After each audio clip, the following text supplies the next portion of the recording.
Quantas vezes uma pessoa pode ser apagada antes de desaparecer por completo? Park e Hannah ponderava esta questão enquanto o aroma amargo do café americano acabado de fazer se misturava com o perfume caro dos clientes do Lenoir, um enclave de vidro e aço polido no coração de Gangnam Seul. Aos 22 anos, Hannah era uma especialista em discrição, uma sombra que se movia com eficiência entre mesas de mármore e conversas sussurradas sobre ações e arte contemporânea. A sua aparência, no entanto, conspirava contra o seu desejo de invisibilidade. Filha de um pai coreano já falecido e de uma mãe filipina, a sua pele possuía um tom naturalmente mais quente, um bronzeado subtil que contrastava com a palidez leitosa tão cobiçada em Seul. Os seus cabelos, de um negro espesso, caíam em ondas teimosas que ela tentava domar em coques apertados ou alisamentos frustrados. Um esforço diário para se conformar, para evitar o olhar, o comentário. Os seus traços, uma delicada fusão de duas heranças, eram considerados exóticos por alguns, um eufemismo que raramente soava como elogio no seu cotidiano. Vestia-se com simplicidade, roupas práticas um pouco gastas, que refletiam a sua situação financeira precária e o seu desejo de não atrair mais atenção do que é inevitável. No seu pulso esquerdo, quase sempre coberto pela manga do uniforme, uma pequena marca de nascença em forma de estrela era um segredo minúsculo, uma assinatura da sua individualidade que ela raramente permitia que o mundo visse. Hannah vivia numa goshiwon, um cubículo onde as paredes pareciam feitas de papel e os sonhos eram um luxo adiado. Trabalhava em vários empregos a tempo parcial, mas era no Lenoir que a sua resiliência era mais testada. O seu caderno de esboços, guardado religiosamente na sua mochila, era o seu único refúgio. As páginas preenchidas com os rostos e as posturas dos que a rodeavam, observações silenciosas de um mundo que havia, mas raramente a enxergava. O seu caderno de esboços, guardado religiosamente na sua mochila, era o seu único refúgio. As páginas preenchidas com os rostos e as posturas dos que a rodeavam, observações silenciosas de um mundo que havia, mas Kang Ji-hoon era uma presença regular no Lenoir. Herdeiro de um dos chaebols mais poderosos da Coreia, ele personificava a arrogância que o dinheiro e o berço podiam comprar. Alto, impecavelmente vestido com marcas que custavam mais do que Hannah ganhava num ano. O seu cabelo era uma escultura perfeita, a pele imaculada. O seu sorriso, quando surgia, era frequentemente um esgar de desprezo velado. Ele entrava no café como se fosse o dono, o seu séquito de amigos igualmente privilegiados a reboque, as suas vozes altas e as suas gargalhadas a ecoarem pelo espaço minimalista e frio. As primeiras interações de Hannah com Ji-hoon foram marcadas pela indiferença calculada dele. Ele ignorava quando ela servia o seu café, tratava com uma impaciência fria se ela demorasse um segundo a mais para limpar a sua mesa. Kim Min-jun, um colega mais velho, com olhos cansados, mas gentis, tinha aconselhado nos seus primeiros dias. Apenas sorri, sê rápida e não faças contato visual desnecessário com gente como ele. São de outro mundo, Hannah-se. Mas a invisibilidade que Hannah tanto cultivava começou a falhar. Talvez fosse o tédio de Ji-hoon, ou talvez a sua aparência, que se destacava da homogeneidade calculada de Gangnam, o tivesse intrigado de uma forma perversa. Numa tarde particularmente movimentada de terça-feira, o ar pesado com a promessa de chuva de monção, Ji-hoon estava no seu auge. Rodeado por dois amigos que riam estrondosamente de cada uma das suas palavras, ele gesticulava com um copo de latte gelado na mão. Hannah passava perto, carregando uma bandeja de chávenas vazias. Num movimento que pareceu deliberadamente descuidado, o braço de Ji-hoon esbarrou na bandeja. As chávenas não caíram, mas o seu latte voou, espalhando-se numa poça castanha e pegajosa no chão imaculado, salpicando os sapatos de marca dele e a bainha do seu próprio avental. O silêncio caiu sobre a mesa deles. Os amigos de Ji-hoon pararam de rir, os olhos fixos na cena. "Aigu!" Ji-hoon exclamou, a sua voz pingando um falso desapontamento que mal escondia um brilho nos olhos. "Olha o que fizeste, rapariga desastrada." Hannah sentiu o sangue fugir-lhe do rosto. "Peço imensa desculpa, senhor. Vou limpar imediatamente." Ela começou a agachar-se. Não, ele disse, um sorriso cruel a formar-se nos seus lábios. "Os meus sapatos estão arruinados, e este chão é mármore italiano, sabes?" Ele olhou para o avental dela, manchado de café. "Usa isso." Hannah congelou. "O quê, senhor?" "O teu avental", ele repetiu mais alto para que os outros clientes pudessem ouvir. "Limpa os meus sapatos com isso." É o mínimo que podes fazer depois de mostrares tanta incompetência. Os seus amigos abafaram risinhos. O rosto de Hannah ardia. Sentia os olhares de todos no café, uma mistura de pena, curiosidade e desconforto. A gerente, a Sra. Choi, aproximava-se rapidamente, o rosto uma máscara de preocupação profissional. Sr. Kang, algum problema? Perguntou a Sra. Choi, a sua voz tensa. Apenas um pequeno acidente, disse Ji-hun, com um aceno desdenhoso na direção de Hannah. Esta funcionária parece não ter muita coordenação. Estava a sugerir uma forma de ela compensar o estrago nos meus sapatos de 200.000 won. A Sra. Choi olhou para Hannah, depois de volta para Ji-hun, o seu sorriso forçado. Claro, Sr. Kang. Hannah, pede desculpa ao senhor e limpa isto imediatamente, e ser mais cuidadosa da próxima vez. O subtexto era claro, apaziguá-o, custe o que custar. As mãos de Hannah tremiam. Ajoelhar-se e limpar os sapatos dele com o seu avental, ali à frente de todos. A humilhação era um nó na sua garganta. Mas o olhar da Sra. Choi, o medo nos olhos de Min-jun, que observava de longe, o sorriso vitorioso de Ji-hun, tudo conspirava contra a sua dignidade. Peço desculpa, senhor, ela murmurou, a voz quase inaudível. Pegou num pano de limpeza da sua estação, ignorando a ordem sobre o avental, e começou a limpar o chão, evitando o olhar dele. Ji-hun estalou a língua. Que decepção! Pensei que teríamos um pouco de entretenimento. Mas nem para isso serves, pois não? Ele riu-se e os seus amigos acompanharam-no. Olha para esta coisa, nem para limpar serve direito. Provavelmente cheira a kimchi velho. Hannah terminou de limpar, o seu rosto uma máscara de neutralidade forçada. Levantou-se, fez uma vénia superficial e afastou-se, o som das gargalhadas deles a ecoar nos seus ouvidos. Nos bastidores, Min-jun aproximou-se. Hannah-se, estás bem? Ela apenas abanou a cabeça, incapaz de falar. As lágrimas que ela segurara com tanta força ameaçavam transbordar. Aquele dia marcou uma mudança. Ji-hun tinha encontrado um novo alvo para o seu sadismo, e Hannah sabia que a sua tentativa de ser invisível tinha falhado espetacularmente. O incidente no Lenoir tornou-se um ponto de viragem sombrio. Hannah sentia-se exposta, marcada. Ji-hun, por sua vez, parecia ter desenvolvido um gosto particular pela sua angústia. Nas suas visitas subsequentes, que se tornaram mais frequentes, ele procurava com os olhos, um sorriso trocista nos lábios. Os seus comentários tornaram-se mais pessoais, mais cortantes. Ainda a trabalhar aqui, mestiça? Ele perguntava em voz alta, usando a palavra oniol com um desprezo que a fazia encolher-se. Pensei que já tinhas percebido que este sítio é demasiado bom para ti. Ou então, ao entregar-lhe uma nota para pagar a conta, deixava cair moedas de pequeno valor no chão, observando com satisfação enquanto ela se apressava a apanhá-las. O teu coreano tem um sotaque engraçado. Passaste muito tempo fora, foi? Ou é só da família? Cada palavra era uma pequena facada. Hannah vivia num estado de ansiedade constante, o seu estômago a revirar-se sempre que a porta do Lenoir se abria, temendo ver a figura alta e arrogante de Ji-hun. Os seus desenhos tornaram-se mais sômbrios, os rostos nos seus cadernos contorcidos em esgares de dor e raiva silenciosa. Ela desenhava Ji-hun repetidamente, exagerando a sua postura sobranceira, o brilho cruel nos seus olhos, como se, ao capturá-lo no papel, pudesse exorcizar o seu poder sobre ela. Considerou demitir-se inúmeras vezes. A ideia de nunca mais ter de enfrentar aqueles olhos frios era tentadora. Mas a realidade era implacável. A sua mãe, em Daegu, adoecera recentemente e as contas médicas acumulavam-se. O salário do Lenoir, embora modesto, era essencial. Engolia o orgulho, a humilhação e continuava. Min-jun era a sua única fonte de consolo, ainda que discreto. Ele é um verme, Hannah, dizia ele em voz baixa quando estavam sozinhos na copa. Mas é um verme com muito dinheiro e poder. Não lhe deis motivos para te despedir. Aguenta firme. Um dia ele cansa-se. Mas Hannah via o medo nos olhos de Min-jun, o mesmo medo que a paralisava. Ele também tinha uma família para sustentar. Numa dessas noites, depois de um dia particularmente difícil em que Ji-hun tinha feito uma cena por causa da temperatura do seu chá, Hannah começou a fazer algo que nunca pensara ser capaz. Enquanto limpava a mesa dele, depois de ele e os seus amigos terem saído, ela ligou discretamente o gravador de voz do seu telemóvel antigo, escondendo-o no bolso do avental.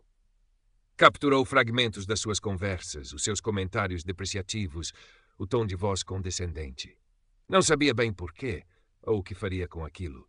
Era um pequeno ato de rebelião, uma forma de documentar a sua aprovação, talvez para provar a si mesma que não estava a imaginar a crueldade dele. As gravações eram de má qualidade, muitas vezes abafadas pelo barulho do café, mas a arrogância na voz de Ji-hoon era inconfundível. Uma noite, chovia torrencialmente.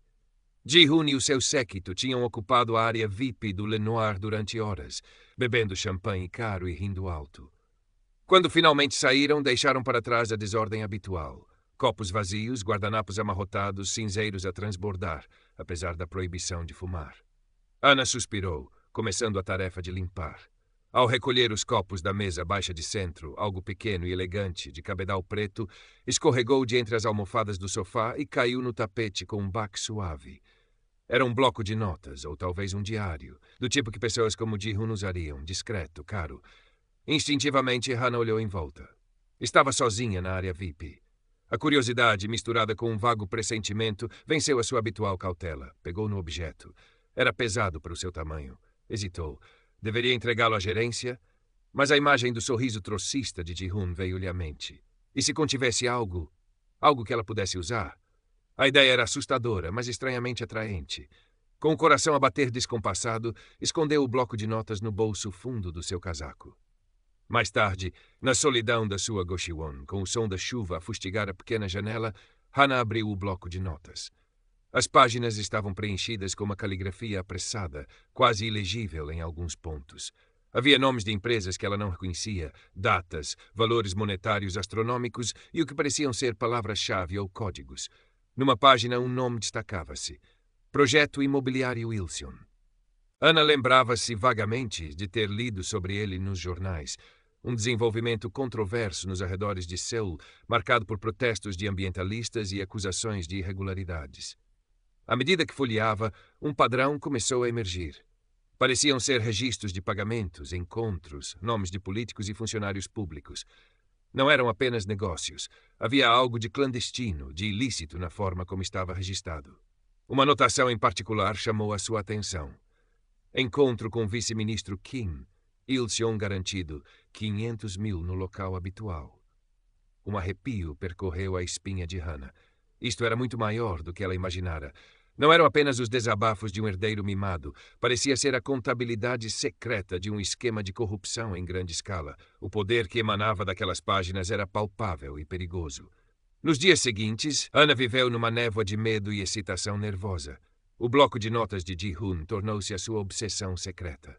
Durante as pausas no trabalho ou tarde da noite, na sua Goshiwon, ela tentava decifrar os códigos, pesquisando os nomes das empresas e dos indivíduos em cibercafés anônimos, usando redes Wi-Fi públicas para não deixar rasto.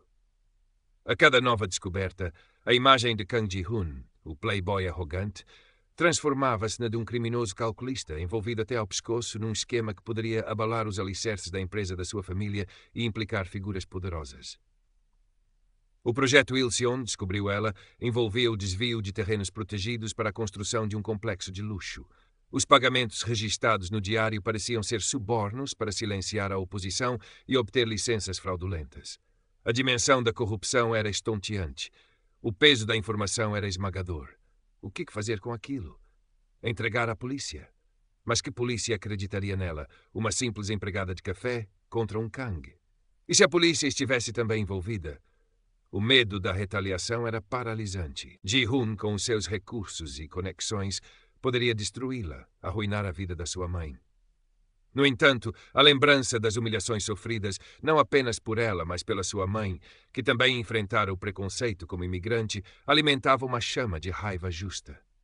Aqueles homens, como Ji-hoon, moviam-se pelo mundo com um sentimento de impunidade, esmagando quem se atravessasse no seu caminho, acreditando que as regras não se aplicavam a eles. Talvez, apenas talvez, ela tivesse nas mãos a única coisa que poderia detê-lo. Hannah confidenciou uma parte das suas descobertas a Min-jun, omitindo a origem da informação, dizendo apenas que tinha ouvido algo comprometedor. O rosto de Min-jun empalideceu. Hannah-se, isso é perigoso. Esquece isso. Pessoas como nós não se metem com gente como os Kang. Vais acabar mal. Mas no dia seguinte, Min-jun aproximou-se dela discretamente. Eu não posso fazer muito, ele gaguejou, olhando nervosamente por cima do ombro. Mas se precisares de fazer uma chamada anônima ou algo assim. Ele entregou-lhe um pequeno cartão SIM pré-pago, ainda na embalagem. Não digas a ninguém que fui eu. O gesto de Min-jun, por menor que fosse, deu a Hana um pingo de coragem. Ele também via a injustiça, mesmo que o medo o impedisse de agir abertamente. Hana lembrou-se de um nome, Choi Soo-jin, uma jornalista de investigação que escrevia para um pequeno portal de notícias online, conhecido pela sua tenacidade em expor casos de corrupção menores, aqueles que os grandes meios de comunicação ignoravam. Usando o cartão SIM fornecido por Min-jun e um computador num cibercafé distante, Hana enviou um e-mail anônimo a Soo-jin, anexando algumas fotografias digitalizadas das páginas mais incriminatórias do diário. A resposta demorou alguns dias, mas chegou. Soo-jin, uma mulher na casa dos 40 com uma reputação de ser implacável, estava intrigada. Pediu mais informações, mais provas. Ana, com o coração na boca, enviou mais. Elas começaram a comunicar através de e-mails encriptados. Soo-jin, com os seus próprios contactos, começou a verificar a veracidade das informações, cruzando dados, seguindo pistas. A história era sólida, explosiva. Enquanto isso, no Lenoir, Ji-hoon parecia cada vez mais irritado com a resiliência silenciosa de Hana. Ela já não se encolhia tanto. Seu olhar, embora ainda cauteloso, tinha um brilho diferente, uma determinação que ele não conseguia decifrar. Talvez fosse o seu tédio ou a sua necessidade de reafirmar o seu domínio, mas ele decidiu que era a altura da humilhação final. Numa tarde, a Sra. Choi chamou Hana ao seu escritório.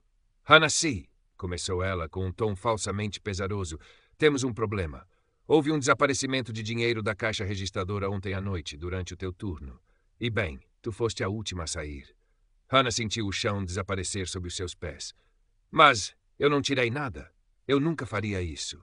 "As câmaras de segurança daquela área, infelizmente, estavam com problemas técnicos", disse a Sra. Choi, evitando o olhar de Hana. "O Sr. Kang mencionou ter te visto perto da caixa de uma forma suspeita.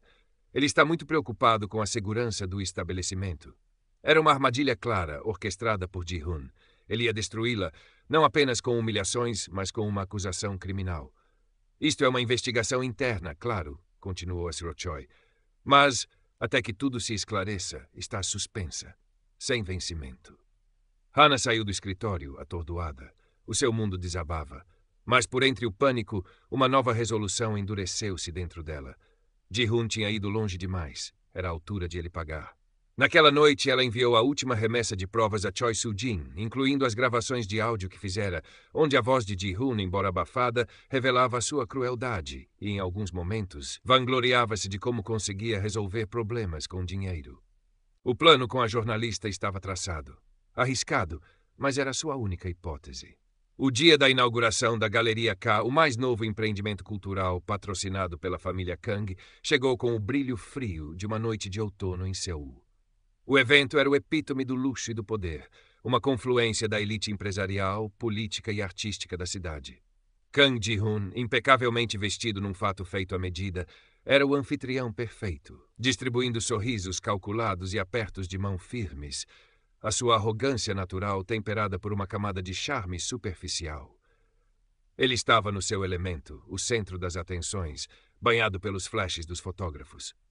No meio da multidão elegante, movendo-se discretamente, estava Park Hana.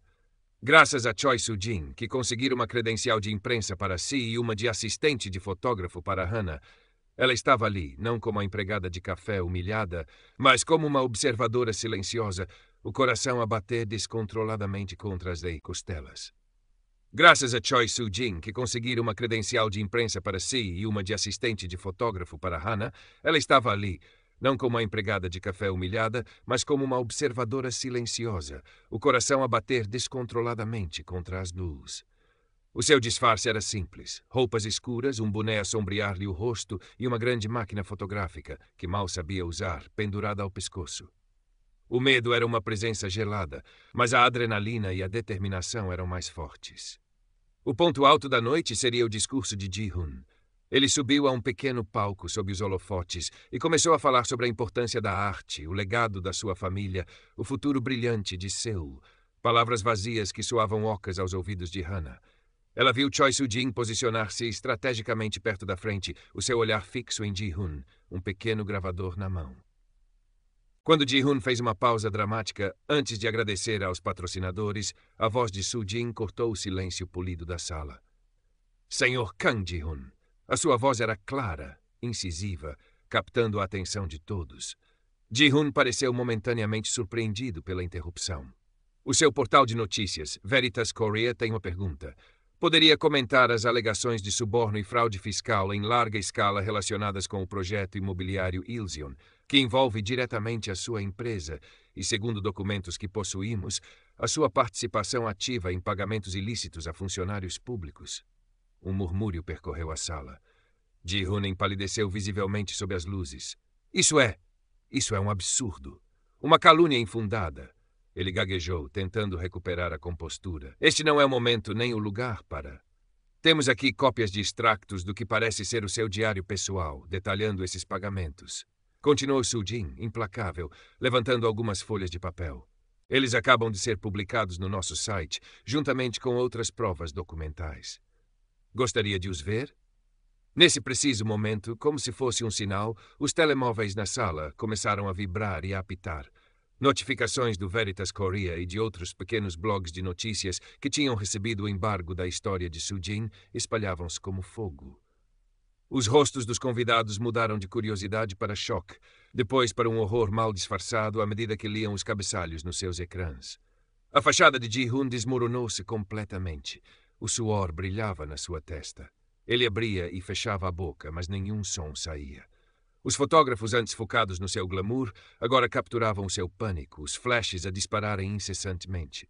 O seu pai, presente na primeira fila, tinha o rosto lívido. A sua mãe parecia prestes a desmaiar. Das sombras perto de uma coluna, Hannah observava tudo. O seu corpo tremia, uma mistura de terror pela audácia do que tinham feito e um triunfo avassalador. Viu o momento exato em que os olhos de Ji-hoon, varrendo a sala em desespero, pousaram nela. Por um instante pareceu haver um brilho de reconhecimento, de confusão, talvez até de uma compreensão tardia, mas rapidamente se perdeu no caos. Seguranças tentavam controlar a situação, mas era tarde demais. A bolha de impunidade de Kang Ji-hoon tinha acabado de rebentar em público, da forma mais espetacular possível. A queda de Kang Ji-hoon foi tão rápida quanto brutal. O escândalo do Ilsion Gate, como a imprensa o apelidou, dominou as notícias durante semanas.